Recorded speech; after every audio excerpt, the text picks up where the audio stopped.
How's everybody doing today? So I had this neat little book that I found online on archive for the public domain. So it's a book from like 1908 or something like that. Uh, it's called The Thought Vibration of the Law of Attraction in the Thought World.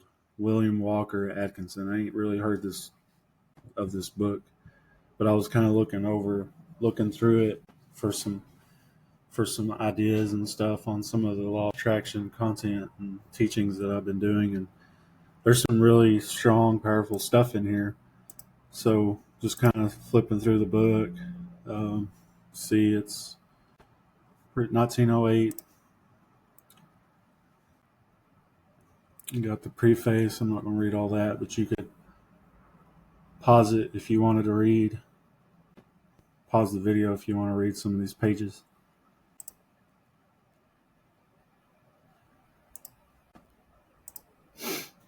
But yeah, I just like to share some of the concepts that are in here.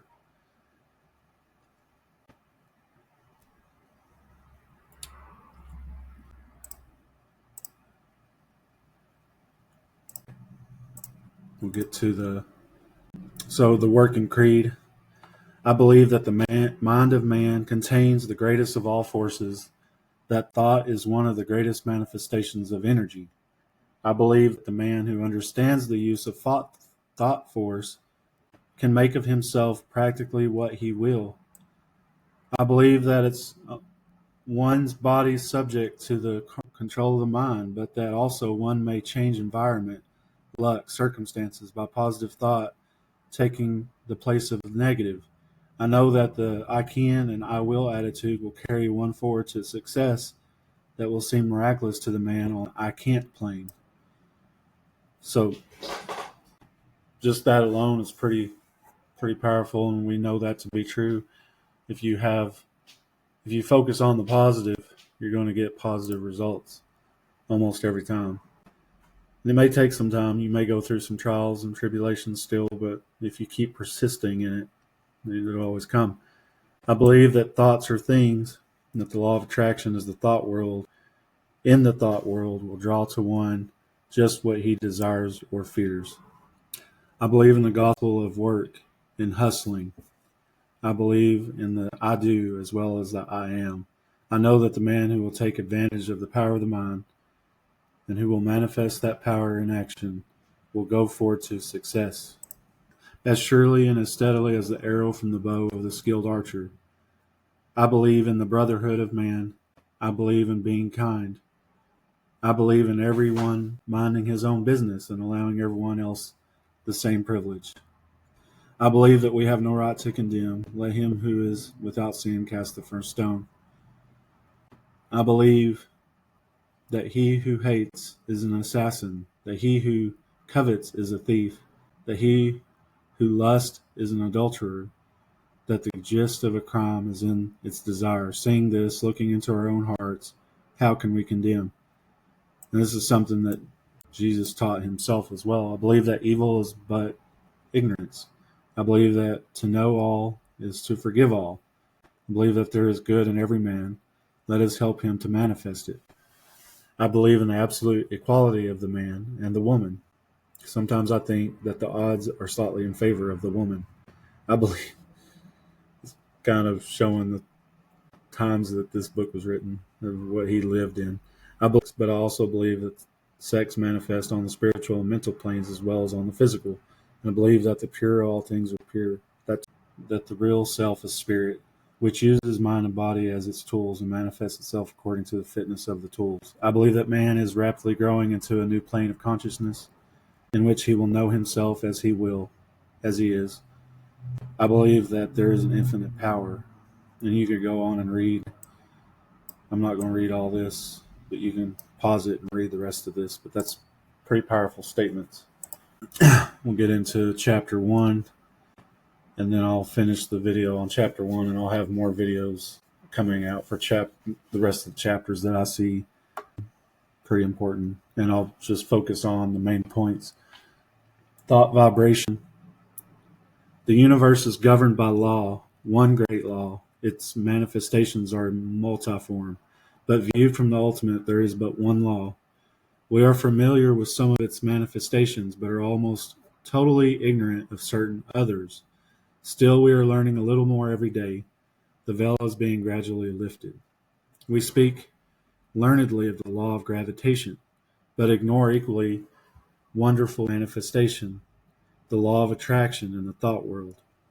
We are familiar with that wonderful manifestation of law which draws and holds together the atoms of which matter is composed.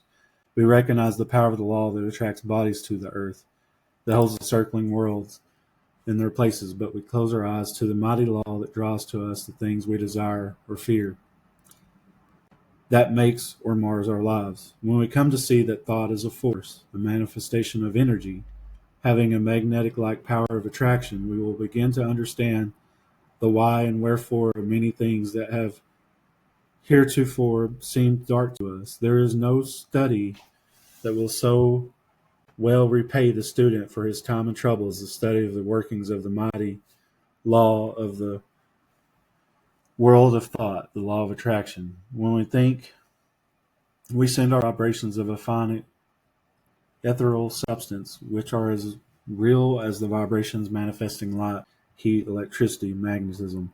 That these vibrations are not evident to our five senses is so proof that they not exist. A powerful magnet will send out vibrations and exert a force sufficient to attract itself a piece of steel weighing 100 pounds, but we can neither see, taste, smell, hear, nor feel the mighty force.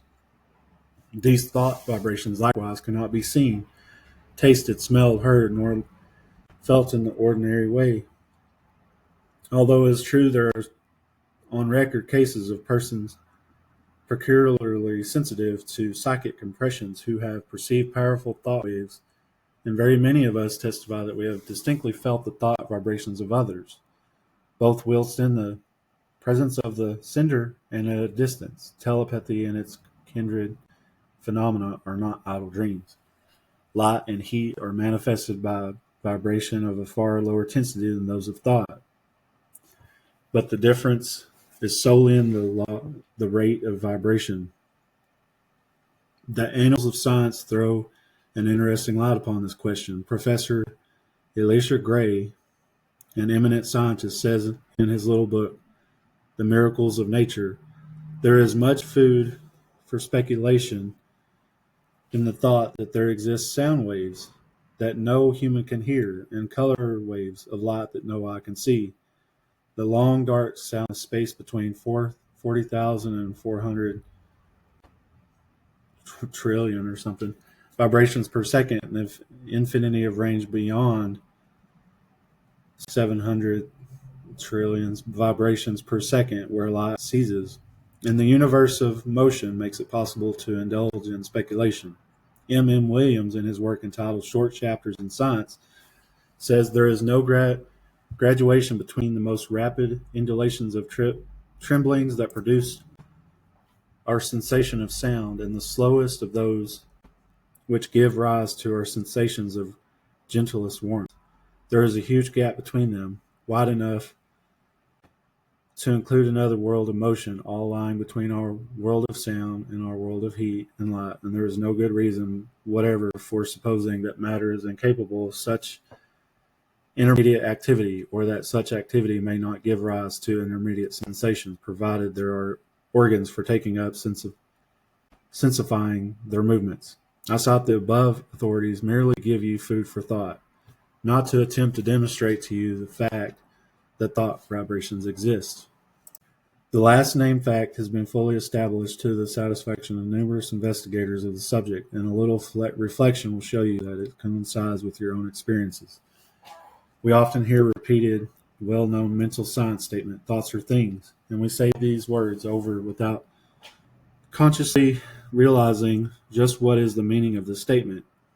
If we fully comprehend the truth of the statement and the natural consequences of the truth back of it, we should understand many things which have appeared dark to us and would be able to use the wonderful power of thought force just as we use any other manifestation of energy. As I have said, when we think, we set into motion vibrations of a very high degree. but just as real as the vibrations of light, heat, sound, electricity. And when we understand the laws governing the production and transmission of these vibrations, we will be able to use them in our daily life just as we do the better known forms of energy.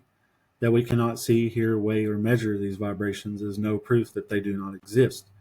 There exist waves of sound which no human ear can hear, although some of these are undoubtedly registered by the ear of some of the insects and others are caught by delicate scientific instruments invented by man.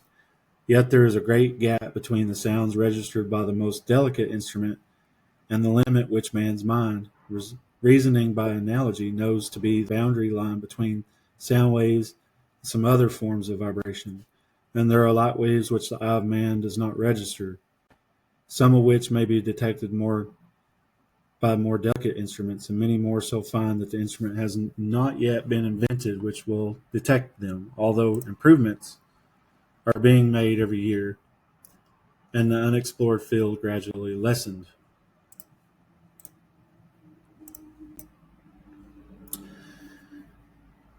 And he goes on to talk more about some of the inventions and stuff. We are sending out thoughts of greater or less intensity all the time, and we are reaping the results of such thoughts. Not only do our thought waves influence others and ourselves, but they have a drawing power. They attract to us the thoughts of others, things, circumstances, people, luck, in accord with the character of the thought uppermost in our minds. The man or woman who is filled with love sees love on all sides and attracts love of others. The man with hate in his heart gets all the hate he can stand. This matter of thought attraction is a serious one. When you stop to think of it, you'll see that a man really makes his own surroundings, although he blames others for it. We have passed through the age of physical force on the age of intellectual supremacy and are now entering a new and almost unknown field, that of psychic power. This field of energy has its established laws as well as have others, and we should acquaint ourselves with them, or we will be crowded to the wall as are the ignorant on the plane of effort. I will endeavor to make plain to you the great underlying principles of this new field of energy which is opening up before us, that you may be able to make use of this great power, and apply it for legitimate and worthy purposes, just as man using steam, electricity, and other forms of energy today. So, pretty profound statement, and that's kind of what I'm going to endeavor with reading this book. That's chapter 1. Keep a watch out for chapter 2 and 3 and all the rest of it. Have a good day and happy thinking and happy thoughts, happy life.